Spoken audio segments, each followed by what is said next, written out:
round 4, même si, bon, c'est Reigns Punk toujours, mais ça devient de plus en plus Bloodline contre Punk. Après, le truc, c'est que vu que le combat a été annoncé maintenant il y a assez longtemps, c'était un des scénarios les plus probables, donc du coup, d'immiscer la Bloodline dans la story. Punk qui s'occupe d'ouvrir le segment, et là, la promo, elle était longue, moi, je l'ai trouvée limite chiante, mais j'en veux pas beaucoup à Punk, car depuis un moment, Punk, en fait, il assume vraiment énormément le cadre, la story, la narration un peu de ses programmes, vu qu'il devait assumer le fait que Reigns était part-timer, hein, tout simplement, même si là, Reigns sera amené à se présenter beaucoup plus souvent, car Mania, c'est très proche, mais il y avait surtout le truc, en tout cas moi je pense, qui je trouve manquait de pertinence et de cohérence, c'était d'avoir construit le segment de la semaine dernière avec, à la fin, Punk qui craque sur t'es vieux. Alors que tout le perso de Punk se base sur Best in the World, donc le mec justement physiquement qui a la ramasse, donc pas rapide, pas puissant, pas stock, beau, présentation, machin truc. Par contre, il a les couilles. Il ouvre sa gueule, et ça, il n'y a personne qui le prend à ça, et il y a l'attitude qui va avec, l'énergie avec, dans les matchs, etc. Donc, que ce soit ça qui fasse craquer Punk, en tout cas, la manière dont ils ont construit le segment, moi, ça m'avait étonné, j'étais en mode, quoi ? Ça fait craquer Punk, genre ?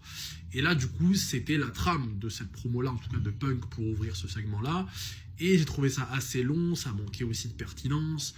À un moment, Punk, il essaie de bricoler, mais bon, ça reste correct car c'est Punk, et Punk il est juste excellent au mic, mais moi il m'a fait chier. Donc en plus il y a un moment où il mentionne Gunther. Bon, je pense là il commençait vraiment à bricoler de ouf, il dit que ouais, Gunther lui il l'avait pas sous-estimé, alors que Gunther il était sous grosse célébration à SummerSlam, donc si du coup il l'a sous-estimé. Et du coup par la suite il y a Jay qui arrive, Jay dans son vrai perso, son perso qui marche bien, donc un peu le pitbull de la Bloodline, et le fait que du coup il soit avec ses cousins, donc qu'il n'ait pas à assumer à lui tout seul les lumières les plus importantes et les plus grandes exigences comme Main Event Jey Uso et donc l'année 2025.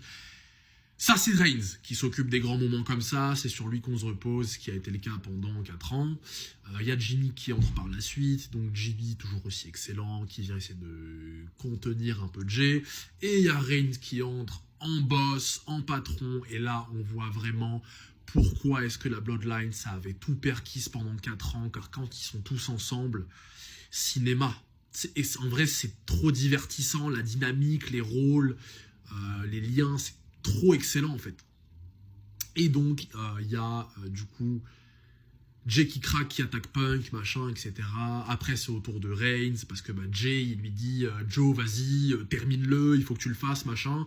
Et du coup il y a Reigns qui craque, machin. Et du coup ils nous construisent une fin de segment où on a un Reigns qui tabasse complètement Punk, et il y a Punk qui rigole à la fin, et en fait ils sont en train de nous montrer un Punk qui à son tour maintenant gagne un peu la guerre psychologique plus ou moins avec Reigns qui a craqué, et peut-être qu'ils veulent nous montrer un Punk qui essaie de faire en sorte que les membres de la Bloodline soient de moins en moins concentrés pour qu'éventuellement il puisse en profiter pour éventuellement garder son titre à WrestleMania.